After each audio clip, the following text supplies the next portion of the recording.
À la une de l'actualité, en lieu et place des meetings et des rassemblements, le Congrès pour la démocratie et le progrès opte pour une marche silencieuse à Fadangouma pour soutenir les forces de défense et de sécurité endeuillées mercredi dernier. 60 000 cartouches, soit 12 millions de bâtons de cigarettes non homologués saisis sur le marché puis incinérés. Une saisie possible grâce à la brigade mobile de contrôle économique et de répression des fraudes. Voilà pour le sommaire. Mesdames et messieurs, bonjour et merci de nous suivre. En route pour Kosiam, c'est tout de suite après ce jingle.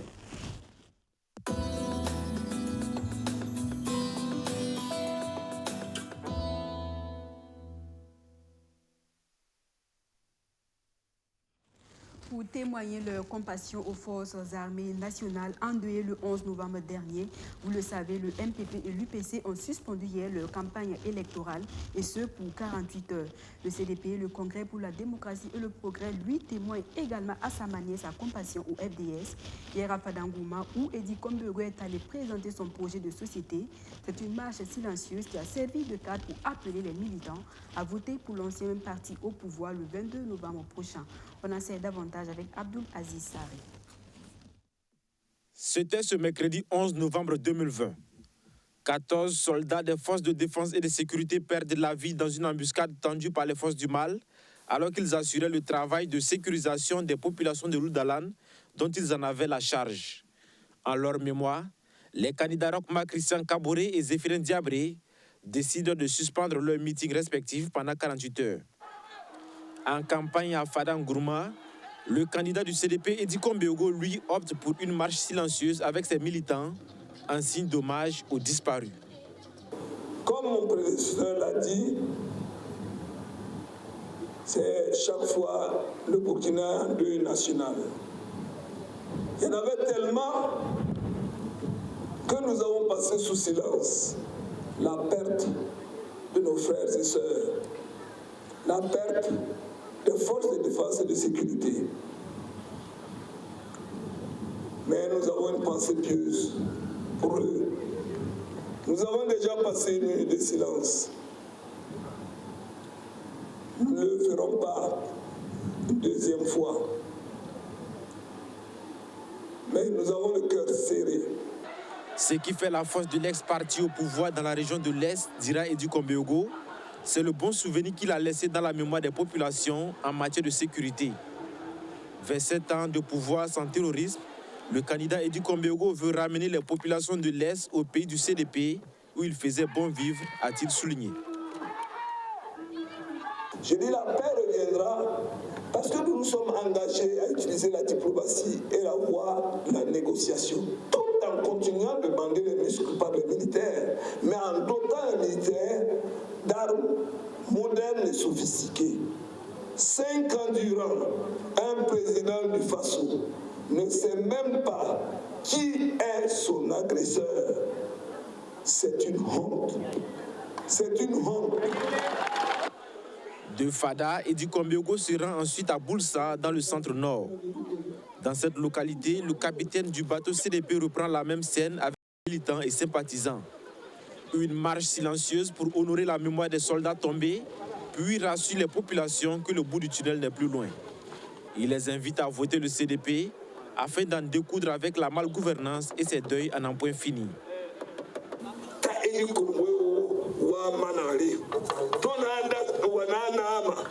Moi, Eddy Kombego, je suis venu soulager les peines des Burkinabés. C'est pourquoi ici, devant vous, je demande à Dieu de ne pas me donner le pouvoir s'il s'avère que je ne serai pas à la hauteur des attentes des populations.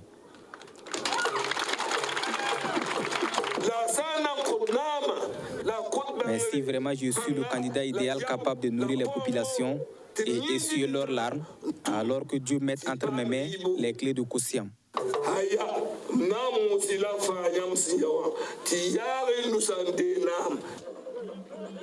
À tous les militants, Eddy Kombego les invite à resserrer les rangs pour ensemble œuvrer pour le développement du Burkina Faso. Avant la suspension de ces meetings, le mouvement du peuple pour le progrès était à Zignaré, le fief de l'ancien président du Faso. La baroque Marc-Christian Kaboré a promis le retour de Blaise Compaoré s'il conserve sa place au palais de Kosiam, Archimède Boy. Le candidat Roch Kaboré, accueilli en grande pompe dans le fief de l'ex-président Blaise Compaoré. Sur la place du gouvernorat de Zignaré, les fils de la localité sont venus écouter le président sortant. Occasion choisie par l'actuel locataire de Kosiam pour réaffirmer sa volonté de contribuer au retour au pays de l'enfant terrible de Zignaré, Blaise Compaoré.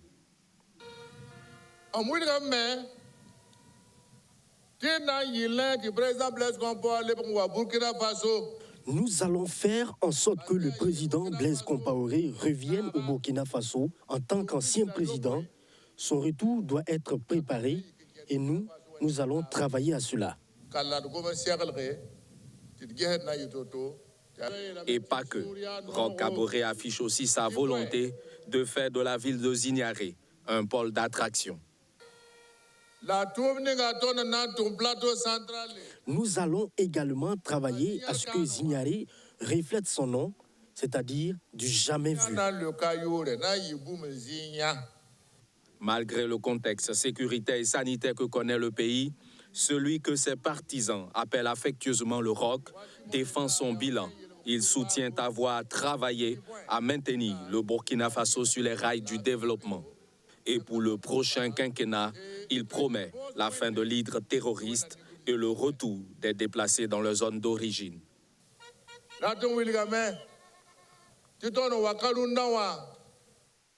Avec la bénédiction de Dieu, le Burkina Faso va vivre les 5 prochaines années dans la paix.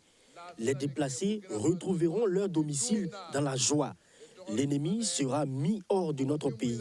La protection de la population sera notre mission première. C'est la raison pour laquelle, dans les 10 chantiers de son projet de société, le premier est consacré à la sécurité.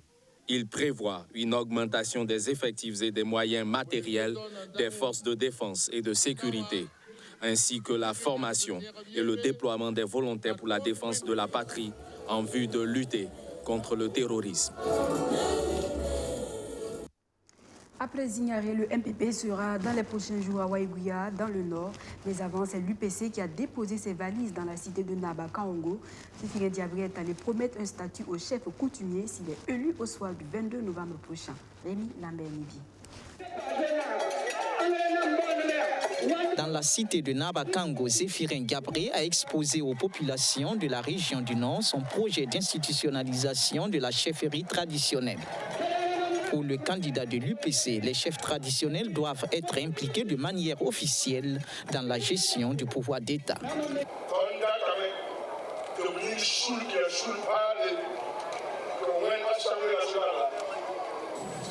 Nous avons prévu créer une institution à l'image de l'Assemblée nationale, mais uniquement consacrée aux chefs traditionnels. Donc les questions d'intérêt national qui susciteront des désaccords entre nous politiciens, ils seront l'ultime recours pour nous conseiller et nous remettre sur la même longueur d'onde. Cela évite également qu'ils s'affilient aux partis politiques, comme c'est le cas actuellement.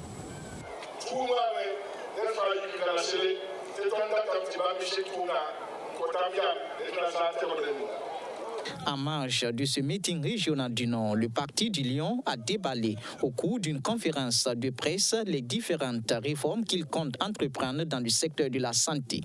Au nombre de ces réformes, la révision du cycle de formation des médecins.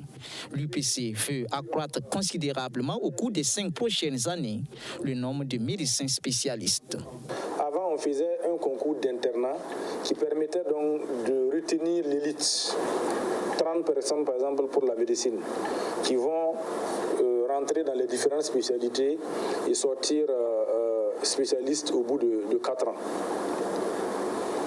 Nous préconisons, en lieu et place de ce concours d'internat élitiste-là, de faire ce qu'on appelle un examen classant national. Donc tous les étudiants en médecine compétissent et un classement qui permet aux premiers d'avoir donc la primeur des choix des postes et des spécialisations qu'ils voudront faire. Mais à terme, après la 6e année, ils ont 4 ans à faire pour sortir spécialistes. Donc on aura à terme suffisamment de spécialistes dans tous les domaines, y compris la médecine générale. Et ça permet de gagner du temps au lieu d'aller sur le terrain, voilà, travailler comme généraliste, passer le concours, attendre des années avant d'être admis. Donc la formation se fera d'un trait.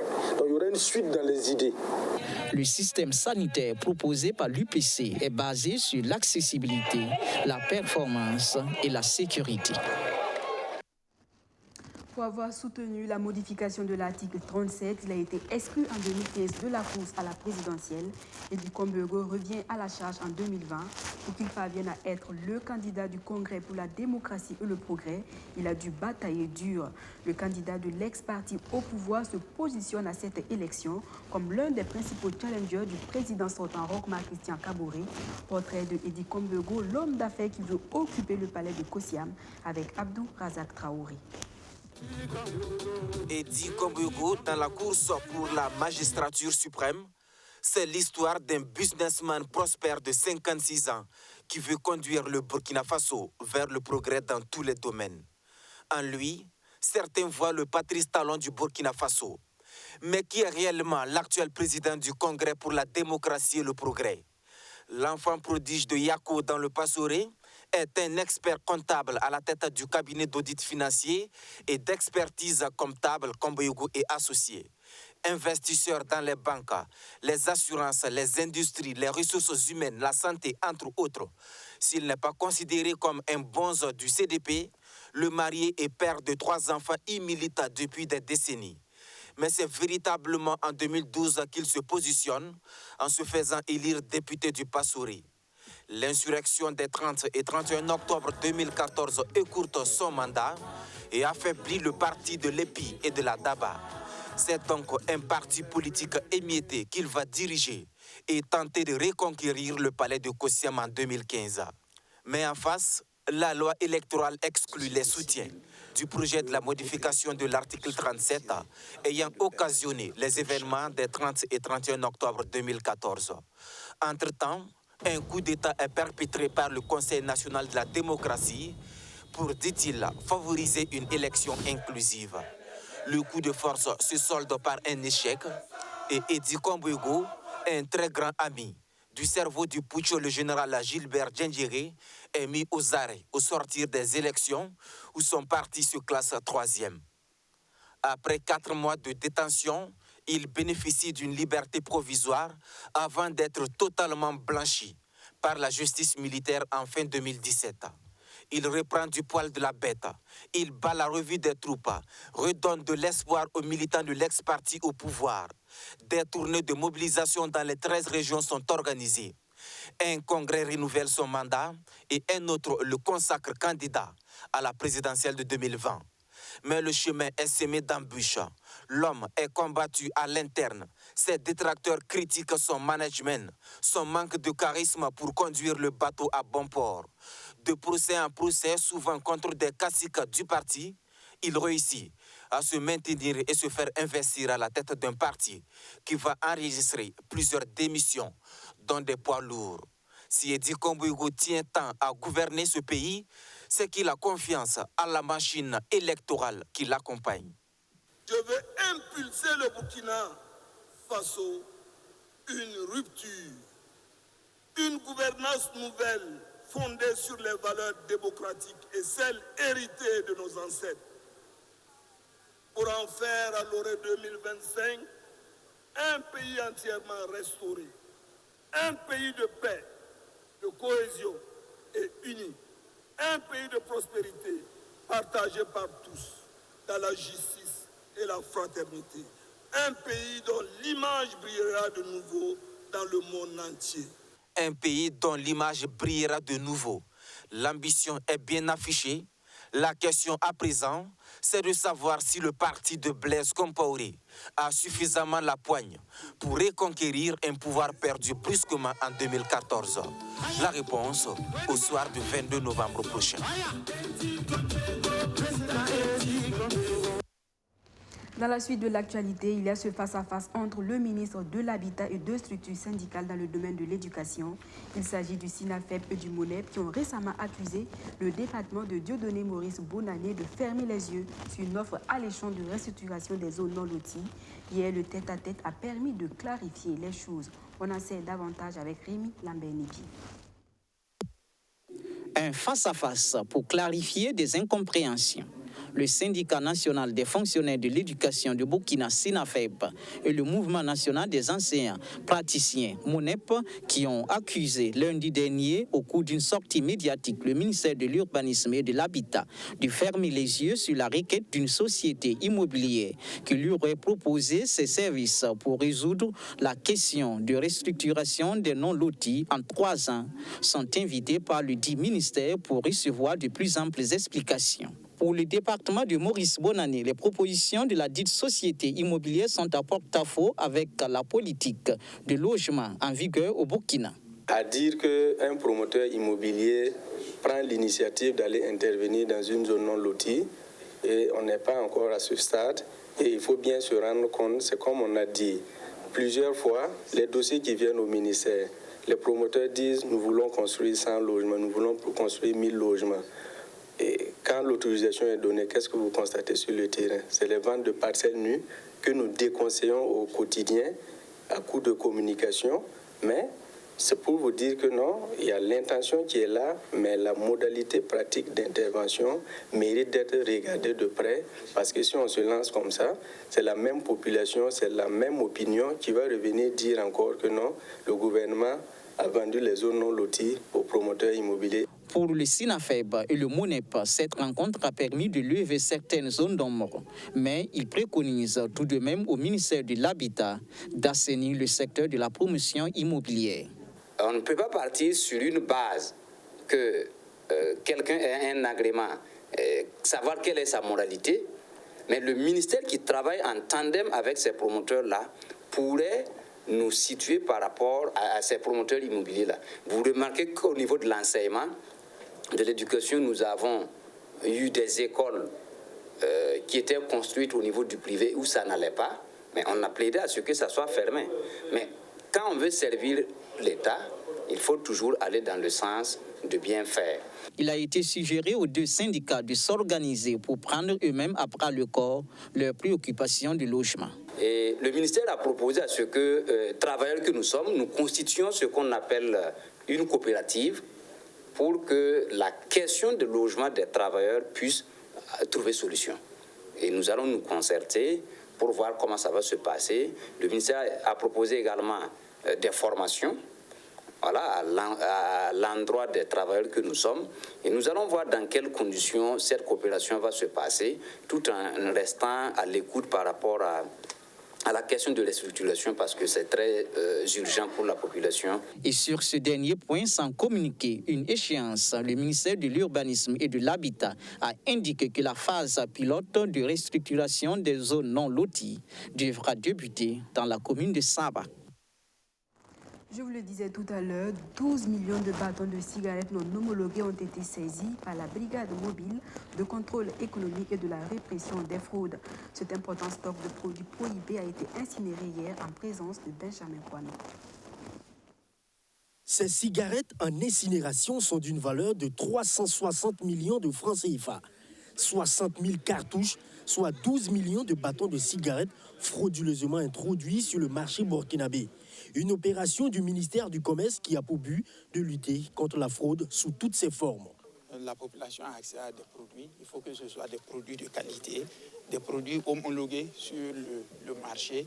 Et à ce titre, le ministère du Commerce est fortement engagé. Et je pense que c'est ce qui explique aussi toutes les mesures qui ont été prises pour reformer et adapter l'ensemble de nos services de contrôle pour mieux attaquer ce problème. Ces cigarettes ont été saisies sur toute l'étendue du territoire grâce à la brigade mobile de contrôle économique et de la répression des fraudes. Les spécificités liées à cette saisie sont entre autres le marquage sanitaire, et aucun de ces produits, comme vous le savez, ne respecte cela. Ensuite, il y a également tout ce qui est marquage pour assurer la traçabilité des produits. Parce que normalement, un produit de tabac que vous achetez, on doit être en mesure de vous dire où est-ce que ça a été produit, sur quelle machine ça a été produit, etc. Et donc le ministère a travaillé en étroite collaboration avec les autres administrations pour mettre en place ce dispositif. En plus de faire la promotion de la qualité, l'opération consiste également à consolider les sources de revenus de l'État. Lorsque vous importez, vous faites du commerce, vous êtes aussi redevable, vous devez payer des impôts, etc. Ce matin, nous venons de procéder à l'incinération de produits du tabac frauduleusement entrés sur le marché burkinabé. 360 millions pour des produits qui ne payent pas d'impôts, qui ne sont pas homologués, et c'est autant de défis qu'il faut relever. Et le ministère du Commerce est engagé, fortement engagé sur ce chantier. C'est un gros coup de filet et le ministère du Commerce lance et met en garde les acteurs qui continuent de s'adonner à ce type d'activité. La fraude et la contrefaçon ne contribuent pas au développement du pays. Il faut donc que chacun participe au respect et à la réglementation de la vente et de l'importation de ces produits. Une invite du ministère du Commerce. Un mot de religion dans ce journal. Le baptême du Maouloud a été célébré à Ouagadougou en présence de nombreux fidèles musulmans. L'initiative de Cheikh Abdul Aziz Agib Soré vise à restaurer la paix au Burkina Faso à travers la prière. Abdul Aziz Sall.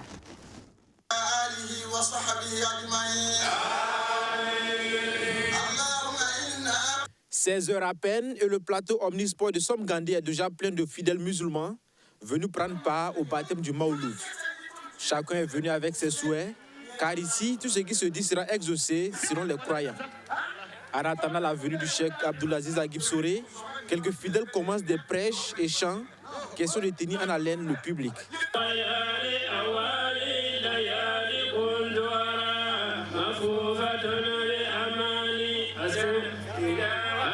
À son arrivée, le guide religieux, tout en rappelant l'importance de cette célébration, invite les fidèles musulmans à adopter des comportements citoyens vis-à-vis des autres.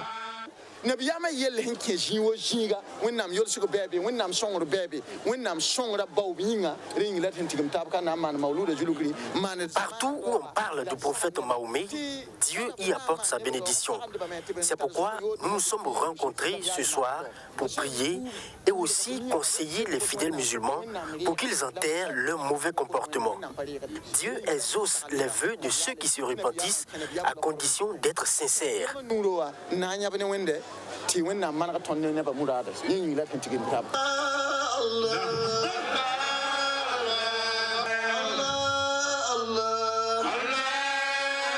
Cette soirée de célébration du baptême du Maouloud prend fin autour de 20h par des bénédictions faites par le Cheikh Abdoulaziz Agib Soré. Le guide religieux demande à Dieu de faire régner la paix, la sécurité et la concorde nationale au Burkina Faso. Il prie également pour des élections apaisées.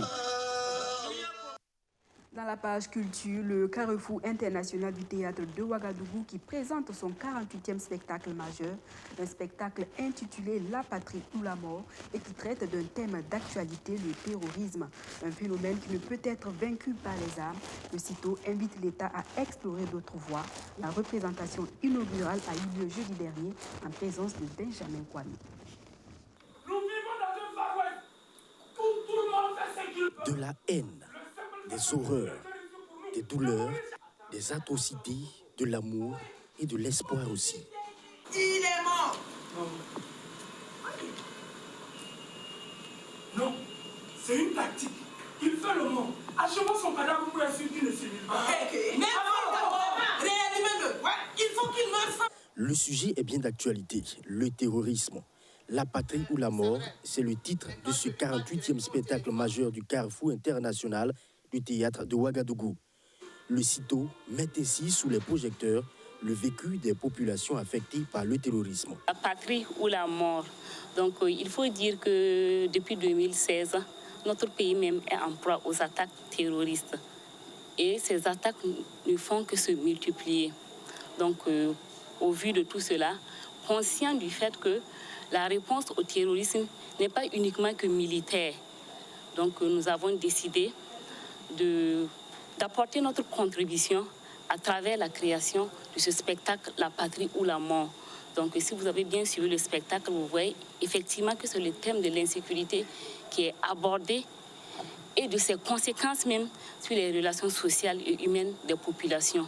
Donc c'est aussi notre contribution, notre modeste contribution à la lutte qui se mène déjà sur le terrain. Le public est passé par toutes les émotions, emballé par le jeu d'acteurs. Pas de regret ce soir. C'est une soirée de théâtre à la fois divertissante et édifiante. Et c'est pour moi un plaisir de voir un spectacle si beau comme ça, qui reflète la réalité du pays, les difficultés, les problèmes que génère la violence et le besoin d'être tous unis contre cette barbarie. Nous essayons d'aider. Le problème est complexe. Il a été décrit, complexe. Il y a la violence qui génère des violences, qui génère des méfiances. Il y a des méfiances de tous les côtés. Alors, pas simple à résoudre, mais l'Union européenne aide, disons, bien sûr, les forces de sécurité de manière qu'elles puissent être mieux équipées. Le CITO est une structure culturelle originale dont la vocation est de rassembler sous le même parapluie des artistes exerçant dans des disciplines aussi diverses que variées. La patrie ou la mort est en programmation au CITO jusqu'au 5 décembre 2020. Dans la page entretien, aujourd'hui 14 novembre, le monde entier célèbre la journée du diabète. Ici au Burkina Faso, le thème retenu est infirmier et diabète. Et justement, pour parler de cette maladie qui tue 5 millions de personnes par an, je reçois pour vous M. Aruna Nikema. Il est le coordinateur EMS du district 403 A3 du Lions Club International. Monsieur Nikema, bonjour. Bonjour madame. Et merci d'avoir accepté notre invitation. Et justement, pourquoi cet intérêt de votre structure pour cette maladie? Alors, il faut dire que le Lions Club International existe depuis 1917. Et depuis lors, nous avons décidé de mettre comme cause majeure de notre activité le diabète. Et en 2017, nous avons donc décidé de mener des campagnes de grande sensibilisation, des campagnes dans le monde entier. Et c'est ainsi que nous avons donc décidé de mener cette campagne. Alors, la deuxième raison, c'est que le diabète est un tueur silencieux. Tueur silencieux parce que nous avons 5 millions de morts, comme vous le savez. Nous avons environ 463 millions de personnes qui sont diabétiques dans le monde. Et une personne sur deux, malheureusement, ne sait pas qu'elle est diabétique. Donc, il était quand même important de permettre aux populations déjà de dépister et ensuite de savoir comment éviter donc, le diabète. On le sait, la lutte contre le diabète est chère pour votre organisation. Et déjà, quelles sont les activités prévues dans le cadre de la célébration de cette journée? Nous avons des activités qui ont commencé depuis le 10 novembre et qui continuent jusqu'au 30 novembre.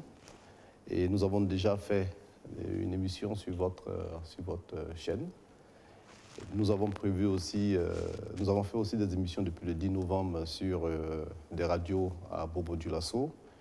Et à partir donc, depuis ce matin du moins, nous avons des conférences de sensibilisation, dépistage à l'école supérieure de formation en santé Notre-Dame du Perpétuel Secours, et qui continue. Les populations peuvent y aller. Le dépistage, il est gratuit? Il est gratuit. Il faut le dire, il est gratuit. Et la majorité des dépistages sont suivis de sensibilisation. Et donc, il y a aussi une conférence qui se passe à cette école. Aujourd'hui, il y a toujours encore au lycée municipal de Ouayouguia, puisque nous faisons dans toutes les villes, les grandes villes de Ouagadougou, de Burkina Faso. Il y a aussi un dépistage et une conférence. Nous avons à Bobo-Dioulasso, depuis ce matin, un dépistage qui cible les femmes chargées de la propriété de la commune de Bobo-Dioulasso, et les commerçants de la ville et les enseignants du primaire et du secondaire. Nous avons depuis ce matin aussi à Rodwoko, au marché, une sensibilisation et un dépistage. Le 15 novembre, c'est la cérémonie officielle de lancement donc, de nos activités. Et cette activité sera présidée par notre gouverneur, Dr Dieneba Diallo. Et ça se passe à Ouaga 2000, ici. Donc, il y aura un dépistage le matin déjà à 7 h. Il faut venir à jeun.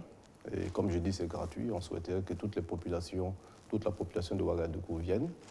Ensuite, après le dépistage, nous aurons une sensibilisation, ensuite une marche. Nous allons faire une petite marche suivie d'aérobic. Donc on souhaiterait que toute la population vienne et c'est au centre de diabétologie du Lions Club qui est situé à Ouagadougou 2000, qui est en face donc, de l'ex-boîte Top 2000. Le 26 novembre, à l'ENSP de Koudougou, il y aura aussi une conférence et un dépistage. Le 21 novembre, un course populaire à Bobo-Dioulasso. Et ensuite aussi une sensibilisation au marché de Nabiaré. Mais ça continue jusqu'au 30. Dans toutes les grandes villes du Burkina Faso, nous aurons ces séances. Et partout où vous verrez des banderoles, dépistage du Lions Club, c'est gratuit. Vous l'avez tantôt rappelé, le diabète est une maladie silencieuse qui tue 5 millions de personnes par an. Alors quel est votre appel? Quel appel lancez-vous à la population? Il faut éviter, justement, d'être diabétique. C'est pas facile, mais on peut le faire avec une vie saine, en suivant les conseils, en suivant donc ces séances d'information, notamment dans les sensibilisations. Et il faut éviter, mais il faut déjà faire beaucoup de sport, ça c'est très important. Il faut éviter tout ce qui est sucre, puisque c'est la base. Vous avez tout ce qui est sucre, les sucres lents, vous avez le sucre que vous connaissez aussi. Donc on conseille aux populations d'éviter tout ce qui est sucre, d'éviter de faire beaucoup de sport. Mais, comme je le disais, on conseillerait aux populations de participer à toutes les manifestations du Lions Club qui auront lieu du 10 au 30 et ils comprendront comment éviter le diabète. D'accord. Merci, M. Nikema, d'être passé sur ce plateau. Je rappelle que je recevais pour vous M. Aruna Nikema. Il est le coordinateur EMS du district 403A3 du Lions Club International. Avec lui, nous avons parlé de la journée mondiale du diabète, célébrée ce 14 novembre. Le thème retenu au niveau national est infirmier et diabète. Voilà, c'est la fin de ce journal. Merci à tous de nous avoir suivis. Excellent week-end.